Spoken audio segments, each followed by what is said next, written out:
Selamat sore Bapak, Ibu, dan saudara-saudara yang dikasihi Tuhan. Mari kita mengakhiri hari kerja dan aktivitas kita dengan bersama-sama merenungkan firman Tuhan yang telah dipersiapkan oleh Pendeta Sepriana Yolandi atau Pak MSI.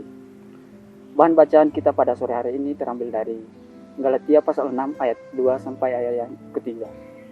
Beginilah firman Tuhan, bertolong-tolonglah menanggung bebanmu, demikianlah kamu memenuhi hukum Kristus. Judul renungan, persekutuan yang peduli. Apa yang Anda lakukan jika melihat kerabatmu meninggalkan imannya kepada Yesus Kristus, membiarkannya karena dia berhak mengambil keputusan sendiri atas hidupnya? Toh itu bukan urusan saya, atau turut merasa bertanggung jawab merangkulnya untuk kembali kepada Kristus.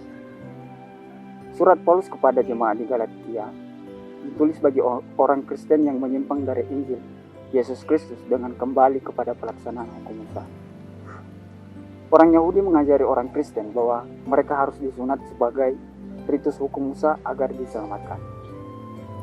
Paulus menyuruhkan kepada orang percaya untuk tetap teguh dalam perjanjian Injil yang dinyatakan oleh Kristus. Keselamatan tidak ditentukan pada usaha manusia, tetapi karena kasih karunia Allah. Dalam pengajaran-pengajaran sesat yang berkembang, itulah Paulus menasihatkan untuk saling bertolong-tolongan dalam menanggung beban.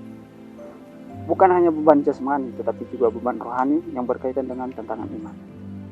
Bertolong-tolongan menunjukkan identitas manusia sebagai makhluk sosial yang tidak bisa hidup tanpa orang lain. Dalam iman Kristen, bertolong-tolongan menjadi panggilan iman kita. Jadi berkeluarga, berkelompok, bergereja, bahkan bermasyarakat menjadi wadah persekutuan yang mesti menyatakan kasih kepedulian satu terhadap yang lain.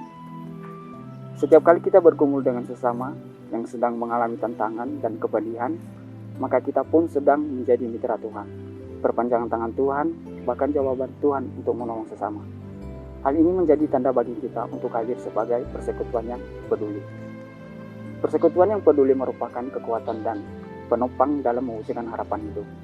Persekutuan yang peduli mencerminkan hubungan saling memperhatikan dan saling membangun sebagai tubuh Kristus.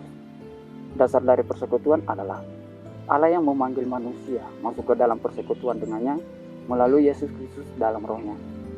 Sebaliknya, hilang kasih dan kepedulian dapat mengakibatkan terjadinya keretakan hubungan dalam persekutuan.